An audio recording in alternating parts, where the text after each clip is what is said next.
Welcome to another episode of Shots from the Winchester podcast, where we explore leadership topics from a variety of perspectives. This podcast is brought to you by Greencastle Consulting, your nation's premier strategy execution firm. All right. Yeah, hey, welcome back. Shots from the Winchester. It is first episode back for Al. I'm sure the listeners are glad. Also, first episode back for Amy. So, welcome back to the duo. It will no longer just be me here in the seat, folks. So, coming off the holiday, did want to, we want to do a little bit of talk, I think, on PTO. How to do it well, how to do it poorly. I'll handle most of the poorly for us guys. But yeah, just, something for, I think, that everyone kind of in their professional life grapples with, especially coming out of the military where like leave is very transactional versus in corporate world, it's a little more, I don't know. It's like a game, I feel like, a little bit sometimes. You gotta play it a little bit. Yeah, you gotta play a little bit because when you go on PTO, you gotta like have a good excuse why you're going on PTO. Yeah. And one of the things too I wanted to get into is just like making sure you got your stuff squared away before you leave. Yeah. Otherwise, you're not gonna be settled and comfortable while you're on PTO. Yeah. For sure. Yeah, I think that's a good point, I guess. Probably. Well, first off, you want to do intros? Welcome back. You guys, in case the listeners are new here, right? Yeah. So, for any new listeners, I'm back from PTO. Yeah. Or actually, it was paternity leave, right? For guys, right? And it's maternity. So for me, paternity leave. So just had a daughter on November 25th of last year now, right? And she's awesome. She's 7 weeks old today. That's awesome. Now. Hitting all these milestones and everything like that. So it's been awesome.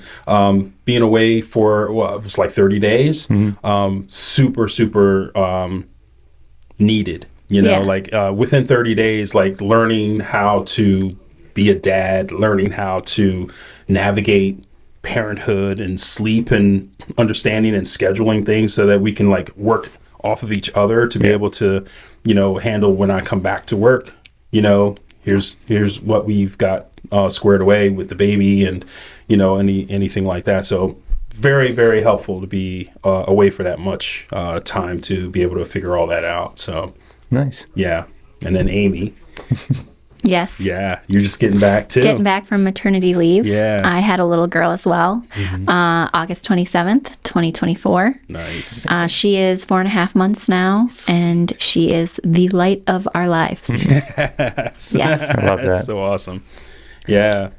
Yeah, I guess we can start on the paternity maternity front. I think that's like, obviously it's like I would say not kids aren't for everyone, not everyone does it, but for a lot of folks, right? It is something that you go through usually when you're in your professional life, So it's like a natural thing that everyone has to come to grips with. So like, I know not every company has, I would say the flexibility that like Greencastle offers. I think this is relatively progressive. And, we have a pretty generous maternity leave policy, so I'm very grateful for that.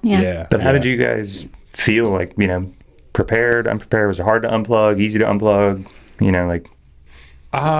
For me, it was, I think, easier to unplug because like RJ, you're rocking the podcast angle here. That made it a little easier to be able to say, okay, I know the team has it. Yeah. Every week we post a new podcast episode on Tuesday. Mm-hmm. And we have not failed posting a new episode or some kind of episode on a Tuesday.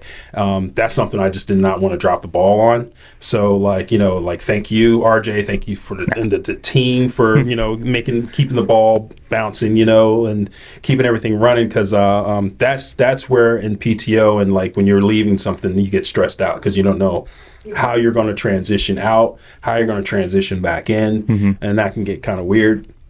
So it was good to, have all my ducks in a row, as they say, before leaving, to make sure that, assignments were done, things were in folders that needed to be accessed, not everything, I think it was maybe like 85%, maybe 90%, maybe even, but, enough that, everybody had an idea how to handle things and move forward because, it was like a whole month. Yeah. So like being gone for that long is just like, kind of weird, especially when every week you're used to being on a podcast and talking and, like, hamming it up with everybody and learning stuff. And so now for me, that was interesting. I was able to like tune out, and I do have a few things to say as far as like how not to work when you're on PTO, because I know everybody has a problem with like checking in, and of course I checked in and I looked at stuff and I was making sure that I wasn't falling behind or anything like that, or I come back and like you no longer have a job, know. It's like so it feels weird, but then coming back it's like kind of getting back on the horse. I spent about maybe 3 or 4 days beforehand just going through all the podcasts and checking the channels and going through everything just so I can acclimate myself back into the workplace, beforehand, just so I didn't feel left behind, I think that's the mark of a good organization, though, or a good team, is that you should be able to unplug, you should be able to step away, and then you should have a team around you that's able to pick up what, you're stepping away from, so you can have that time, right? Like, I feel like everyone that gets PTO should be able to step away. If they want to check in, that's on them. But I feel like the mark of a good organization and team is that it can operate without you there, because the systems and the processes are in place to allow everything to continually like move forward, Right. Yeah, absolutely. I think that's key. That's very much key. Also making sure that you got everything squared away before you left. Yeah. You got anything lingering that's just going to bother you. Yeah, like don't be a jerk and leave like stuff unfinished. Like do the right thing. Like have your ducks in a row, like you said, and like, but yeah. Yeah, and it's like that gives me just hearing that of like preparing like a month out, almost like borderline anxiety. Like I have, like when I take a week off, I'm like, man, what if something goes like nuclear? Yeah. Like, and I just didn't like have it scheduled properly. Yeah. Or have like the the SOP in place so everyone could quickly like react to it. But at the end of the day, like, I think all of us can kind of relate. Like, there's not too many life or death situations in this business. Like no one's dying. No one's getting shot at in our previous job. So my goodness, I know. So it's like the worst thing that happened is like, oh man, that Instagram reel didn't post at the right time, or like that inbox message didn't get answered quite as fast as I would have liked. But the impact's not that. I think it's really impressive. Not to say that like what you did, Al, is not impressive, but like on the maternity side, like it is a really long time that you're like unplugged from, which is obviously like super critical, like for bonding with your child. But like to be able to like have that ability to plan that far out and like the ability to truly unplug, like I commend you for it. I unplugged. I unplugged, and I think before I went out, the old Amy was like, I don't know if I'm going to be able to do this. Yeah. Like I was so focused on work. I was so driven, and like, I had goals, plans, whatever, and I still do.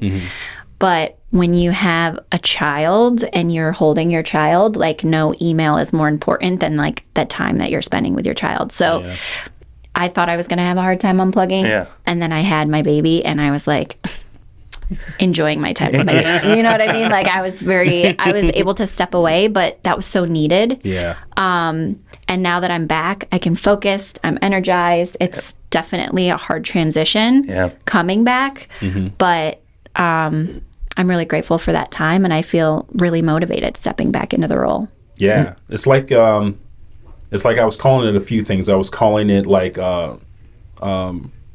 forced temporary retirement. Yeah. It's in a good way. I was also calling it hiatus. All these different things. Sabbatical. The sabbatical. Yeah. I was just like, this is what this probably feels like. Like being away from something for a long time, or like stepping away from something for a long time. But then when you don't do it for a while, it feels like, can I do this? You almost hit like a level of imposter syndrome. All of a sudden, you're just like, I was doing this, but now can I still do it? Is it part of me still. Like, wow, like it's a long time to be away and then like come back to something that you've been doing. I think it's a good experience for both of you to like almost kind of re-baselines. Like, it's like I have the feelings that you were alluding to. Like anytime I think about time off is like, am I going to actually be able to like not check my phone for a week? Yeah. But like you've got a new baseline where you're like, hey, like I was literally able to take off for like weeks, months, and like focus on something that truly mattered. And that's, again, not to say work doesn't, but like in the hierarchy of needs, like your children obviously go above that. Yeah. So like I feel like you guys have a new lease on your professional lives where it's like, hey, I can be effective when I'm in the workplace, and when I'm not, like I can be like present and unplugged from that. It's like a good and I think boundaries are so important. And I like old Amy was very like obsessed with work and career driven. I still am, but I knew that about myself and put boundaries in place before I went on maternity leave to set myself up for success. So like I turned off my notifications on Teams because if I see a I'm like someone, and I think this was brought up on another podcast, but like if I have a notification or if I have an email, I'm checking it. I can't have anything showing like a notification. So I turned off my notifications on Teams. I turned off my alerts so my phone wasn't pinging and I had like FOMO of like what I was missing.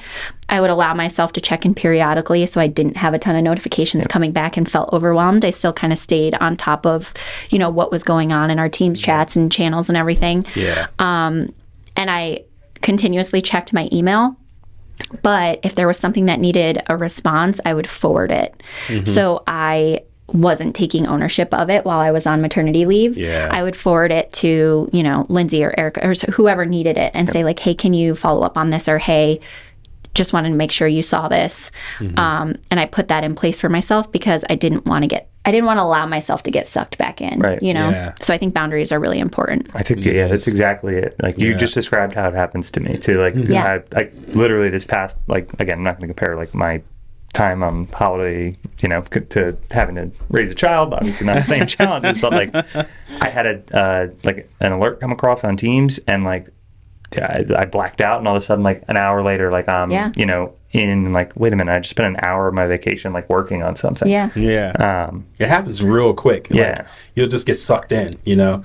Otherwise, if you don't turn off everything, you know, well, I was gonna say from your point, Amy, we were talking about turning everything off, and especially when you're so like embedded in what you're doing and you can't help it. You're like shaking in the corner like a fiend, like I should look at my email. I should make sure everything's fine, you know.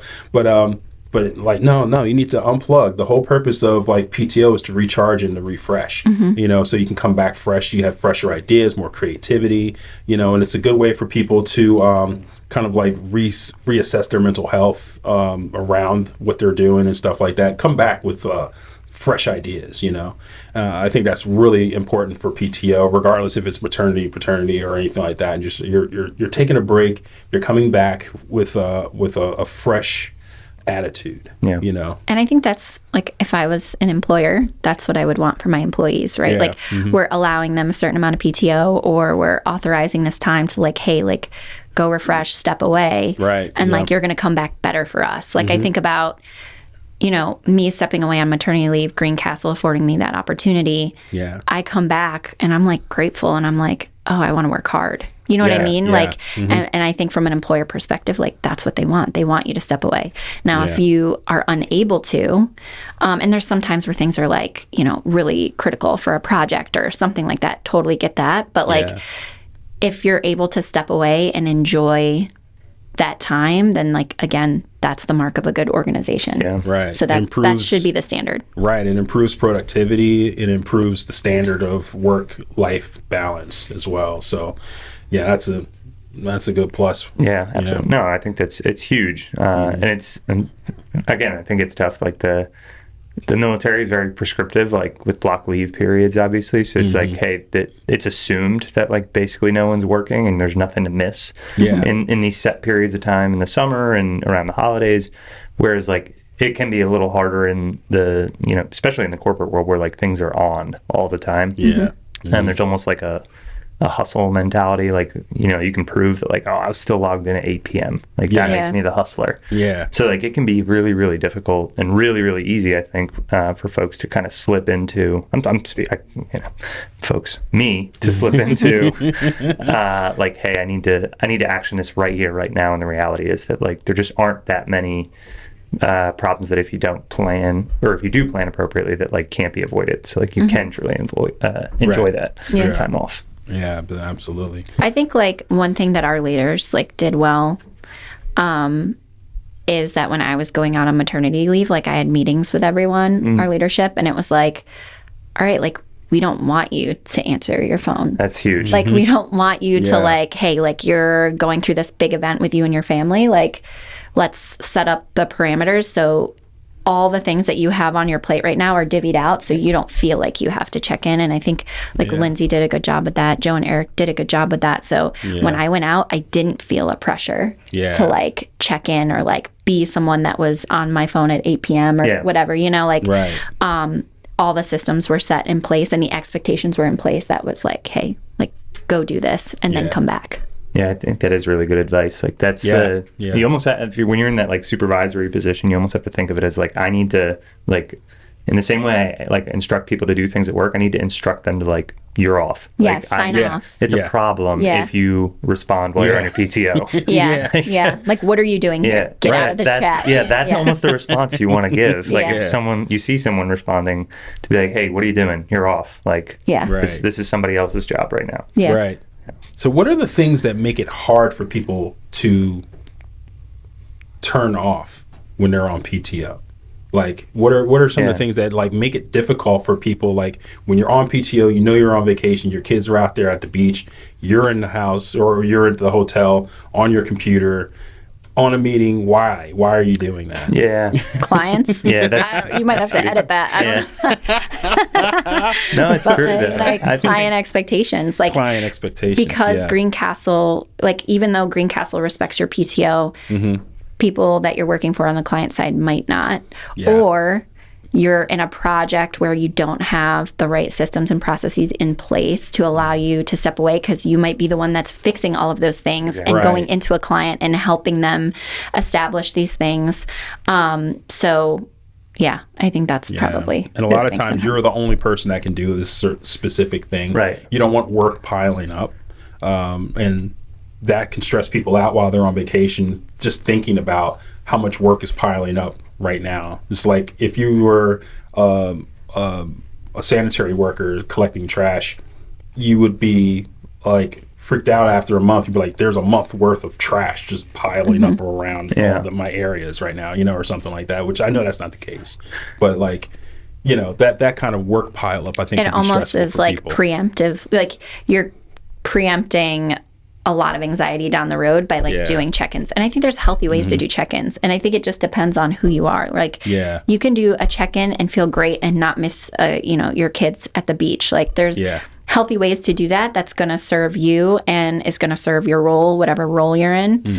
But yeah, I think there's a healthy way to do it. And then there's an unhealthy way to do it. Yeah, for sure. I think part of it too is like almost like a pervasive culture where like we just, I think kind of as at least like on the US side of the house, have like this idea that like you're only as good to me as like the last thing. So like if the last thing is you didn't respond to my email, even though you had this out of office reply that like clearly articulates that like, you know, hey, I'm on maternity leave. Like that's, you know, gonna stick, or at least there's like some conceived notion that you're like, oh my gosh, is that the last thing this person's going to think about me is I didn't respond to their, you know, urgent request. Right. And it like adds a lot of pressure, like whether it's consulting, whether you're on the client side, or like that your career is like being derailed because you're not actively like driving it at all times. Right. So like I know that at least like again for the time I spent on the client side was like a lot of folks just felt like every single action they made was like either moving them towards progressing in their career or away from it. And the reality is like some things are just like routine tasks and they don't need to be thought of in that way, but it's this like pervasive, always on mindset that it just, it's infectious, I'd say in a way. Yeah. Yeah, but, I'd say so. Yeah. It's very, at least in my experience, I've seen a lot of it with the U.S. based side of the house. Like with the international teams that we'd be working with, like they're much more, in a lot of cases, respective of, hey, it's not uncommon for them to be like, hey, I'll be out for the month. Like, they're built different over there. Figure it out. They're always on vacation. People have been trying that 4-day work week. You know, and a lot of like European places have been trying this stuff, and it's pretty much working out really well for them over there. 4-day work weeks. So we should try it. We should definitely do it. Yeah. I would definitely say Monday, Tuesday, Wednesday, Thursday. Get that Friday off. I think that'd be nice. I would also like to advocate for an additional day of the week to be added. An eighth. Okay. An eighth day Even of the numbers. week. Let's just do it. Let's just make it happen. I think to your point though, especially in the consulting world, I mean, obviously that's where we kind of operate, but we've talked about this before. We're like, you're not necessarily like Greencastle has a culture, and as much as we may advocate that and encourage our teammates to like take that time off, you're really like 1 foot in, 1 foot out, because like you have to be the culture of the client. So like the ultimate goal in my head of being a consultant, and our leadership talks about this, is like somebody doesn't realize that person doesn't work for the company. They don't remember that they're a Greencastle employee, and in order to do that, you need to emulate their culture, which might mean that like, hey, like we don't do casual Fridays, or like, hey, we're video on in person all the time. Right. So like it's partially like you got to be the chameleon. So like that might mean that you're trying to juggle. Well, I'm supposed to.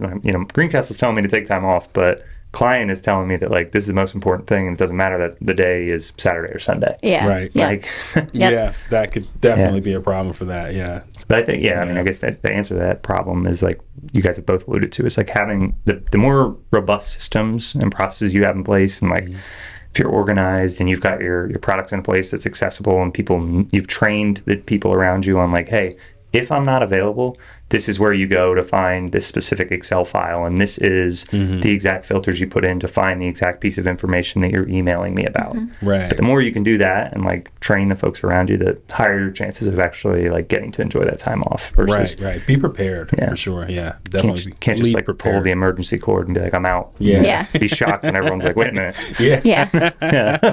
That is true. Yeah. Have you guys had any guys have any PTO stories where you thought you were on PTO, but in actuality you were just like busting out work hardcore? I mean, I've definitely taken calls on PTO. Like more when I was on the client side. But that was just also it's like I really cared about my client, and I really liked who I was working with, and I didn't want them to feel like I wasn't supporting them, the project, and the team at the time. So I didn't really mind it. I didn't feel like I was in a situation where they were like jerks and they were like not being respectful. It was like, all right, I'm going to help out the team here, and like it's not going to ruin my PTO, you know? Makes sense. Yeah. What about you? Me, I remember I was in California, maybe it was last year, it was one of those times, and I was in the bedroom editing a podcast episode, like just going after it. It was just like, it got to a point where I mean, I've been doing video for well over 20 years, so I actually kind of find some bit of comfort in editing and all that stuff. I can't even watch a TV show without seeing the edits. I'm like cut to the next scene. I see it all, so it's just like it's hard not to think about editing. So it's was that was it self-induced? It was self-induced. Yeah, I was sitting there thinking about it, and this just started crossing my head. It was like, oh, that'd be a good edit. Let me just do it real quick. And then before I knew it, I was like editing the entire episode and adding B-roll. And it was like, okay, I'm working now. I probably shouldn't be doing this, but I was chill. Everybody was taking naps and stuff like that. So it's like, but I could have been writing or playing a video game or watching a movie. I could have done anything else, but ultimately, I was probably worked for like 2 or 3 hours just doing that. So it is interesting. I think the only time I've really like recently done that, this isn't like I was working on PTO. It's kind of like I probably should have been on PTO. So I guess like a year and a half ago now, did a little half Ironman race. And for some like reason of like personal pride, I was like, I can race on Sunday and work on Monday. And like I hopped on this call. Like first we were on the West Coast and working East Coast hours. It was like 4 a.m. when I woke up to like get on 5 a.m. to get on an 8 a.m. call, and like you could tell everyone in the room was like uncomfortable. They're like, "Why are you like even working right now?" Dude? Yeah, they're like, "You're in rigor mortis, dude. Like, get off this call."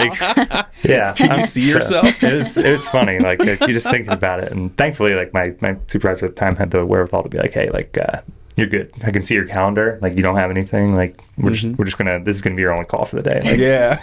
Out you go. Yeah, it's like just I don't know. Like I said, I'm still grappling with that like PTO mentality. I still like think there's some like boogeyman in the background watching, like counting the days and racking and stacking me against people to say like, oh, RJ with only his 10 days of PTO, he's a true that ride or comes die. from the military. Yeah. Like 100% that comes from the military. Like I remember like feeling guilty about taking leave. Like, so I was military police, so we were shift. Like, so we didn't have like block leave. And so if I was, a company commander or if I was a lieutenant or whatever, like if my guys were taking leave, like I didn't want to, like someone had to be there. You know what I mean? And like, I would rather like my first sergeant at the time or, you know what I mean? Like it's just, you feel kind of guilty. Yeah. Because you need to have people there. And if you have soldiers there, you're like, well, I don't want to be gone. I don't know. I just think that comes from the military. But if I had block leave, I'd be out. But we just never had block leave. Yeah, I struggled with it even then. Like when I got, so I was only in for 4 years, and like when I got out, I had like 40 days of leave that I had to sell back to the Army because like I had just not taken it over the course of 4 years. Oh wow! Oof. I was just like, but the same idea. Like no, I know. Yeah. I totally get it. The I would leaders feel eat guilty. last thing. It's like leaders PTO last. Yeah, Like, yeah. And it also comes from the culture of like your leadership in the military at the time too. Like if you had a battalion commander that was like, wait, what are you doing? Yeah. You know what I mean? Yeah. Or I had a battalion commander who I loved. Shout out Colonel Donaraj. But I remember one time I took leave and she was like, hey, are you going to be completely unplugged or are you going to stay like plugged in a little bit? She's like, either way, I don't care. I just want to know because I don't want to reach out to you if you're like going to be That's awesome. unplugged. And I like loved that question. I was like, that's awesome. I need that code in Bamboo HR. Like I'm requesting. I'm unplugged this leave. Unplugged. I'm requesting that you don't put a meeting on my calendar, but I will action emergency items. And to be clear, like we don't have a culture like that at all. This is all like personal baggage that I bring to this place where like nobody's counting my days off at all. Like, coming back into the fold was felt pretty simple too. I think the time of year was also good because going out of Christmas into like New Year's and now everybody's already slowing down. That's not always the case when you're in the middle of a year, like, you're in Q2 and you're on a PTO and you're coming back and there's projects going on. There's like events happening, all kinds of things like that, which could be a little bit more challenging. So I do count my blessings there. That I was lucky that it came that way, No, really. I mean, it's a really ideal. If there is an ideal time, I feel the same way. Yeah, that was I good came timing. back right after the holidays, so it was perfect. It's like, and it's a good like natural restart. You don't feel like you're like coming into like somebody's like half baked cake and like having to like take it back over or like decide where the handoff is. Like, hey, clean break, 2025. Yeah, this is your show again. Yeah, like 100%. Yeah. Well, I jumped on ChatGPT and I grabbed a few things of ways to stop yourself from working on PTO. Oh, okay. I thought I'd run those by you guys. Let's see if they work. There's 6 of these. Okay, so the first one, delegate and communicate. Shoot, we need to hire somebody that I can manage. No, I'm just kidding. No. Well, here it says, before leaving, outline key responsibilities, deadlines, and contacts. Make sure coworkers or a designated point person is handling urgent matters. I think that's pretty Systems and processes. It's good Exactly what we were talking about. Yep. The second one is set clear boundaries, like you mentioned. Talking about boundaries is really important. This says here, turn off notifications of phones and laptops if possible. Avoid checking emails entirely and put on auto responbles. I think that's key. I should take that advice. I don't. I don't either. Yeah, I don't work have on, auto I'll work on that responses. one. Yeah. If you guys could stop replying to things on Instagram while I'm on PTO, that'd be great. I think in Teams, my entire almost until like the last like week, it said that I was still available. And then, like, I put on the thing. The button, I forget about that all the time. Out of office is critical on Teams. Out of office, that little purple thing. Yeah. If it's purple, that's a serious sign. When I see that, I'm like, I'm not messing disturbing. with them. If they're red, I'll send a red message all day. Yeah. Oh, But, yeah. In a meeting, presenting, I don't care. It's your fault. Yeah. If that comes out. So the third one is plan and prioritize. Finish high priority tasks before your PTO starts. Create a clear to-do list for when you return to ease the transition. don't be a jerk. Don't be a jerk. That's good. Yep. I like that.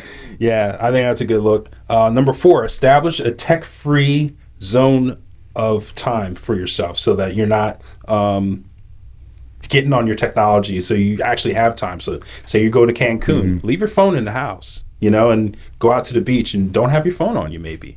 You don't need to take pictures. Tough. That is very tough. That's a brave one, yeah. That's really tough. Nobody likes nobody likes walking away without their phone. Even I guess again, if I listened to steps 1 through 4, I'd probably be in a better spot. But my watch literally buzzes with notifications. It does. So guys, yeah.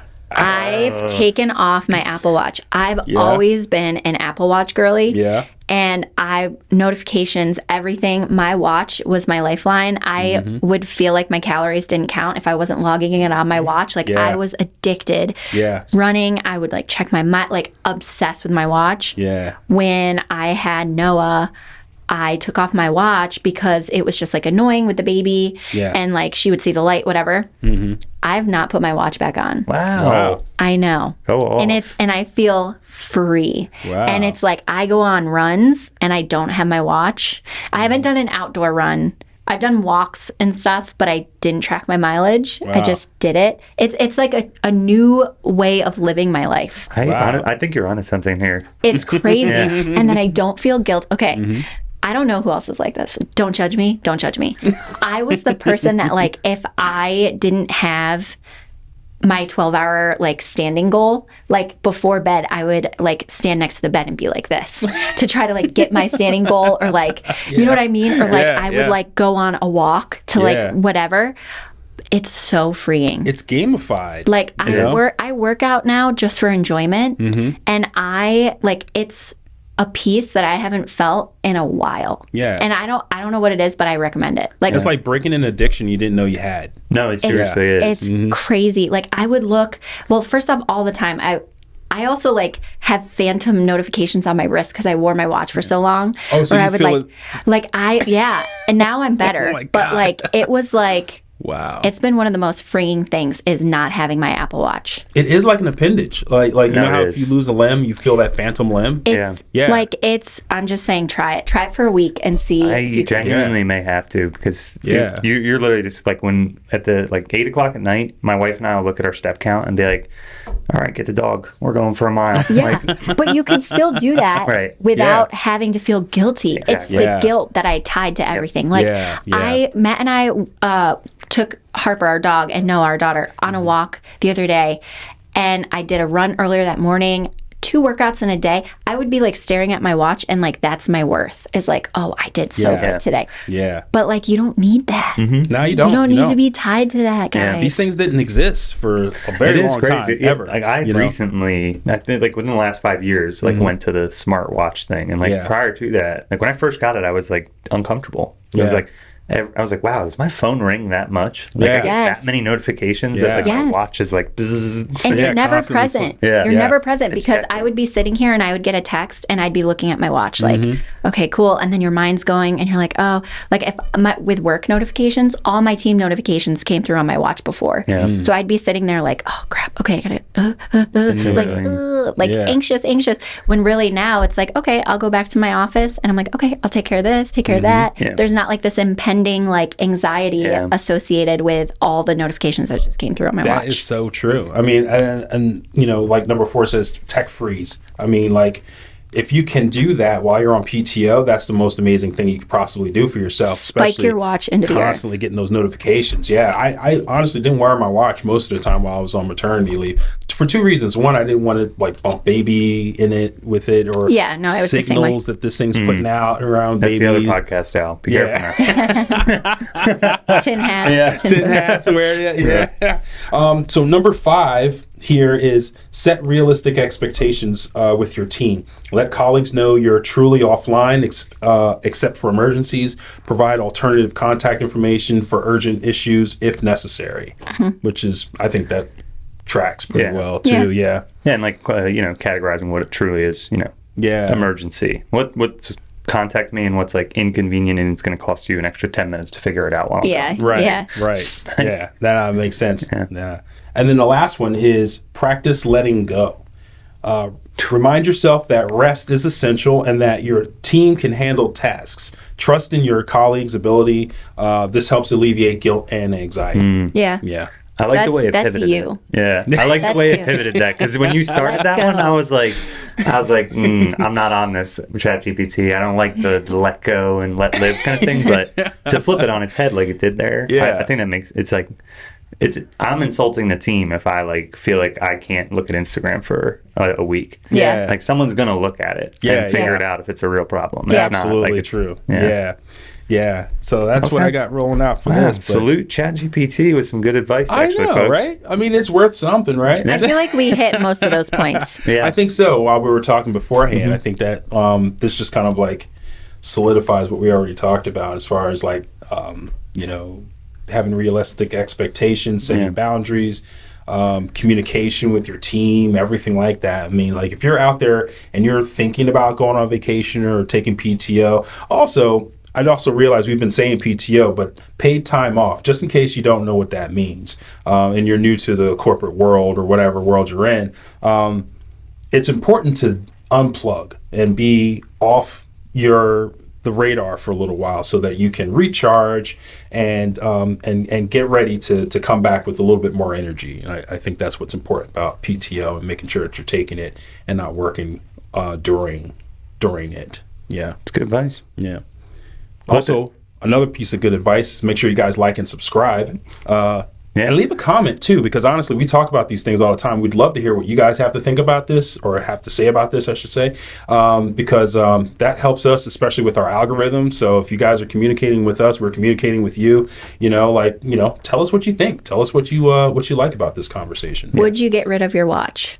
Does that thought frighten you and terrify you like it did me? Yeah, putting a poll up. I'm interested. Yeah. I'm interested in if you would stop wearing your smartwatch. Yeah, if you would stop wearing it. So I'm wearing my smartwatch, and while we were having a conversation, it buzzed probably like 8 different times. Yes. And I know one of them was a scam call. So I can feel it when it vibrates. That it's a scam call. Polls going up. We're gonna find out. We might be starting a trend here. We might be. Dry January and no watches in February. No watches in February. Do it. All right. Well, hey, thanks for tuning in, folks. New episodes every Tuesday. Amy, thanks for coming on. Al, thanks for coming back. Yeah. That's gonna do it for us. Tune in next week. Shots from Winchester. Bye. Bye. We're out.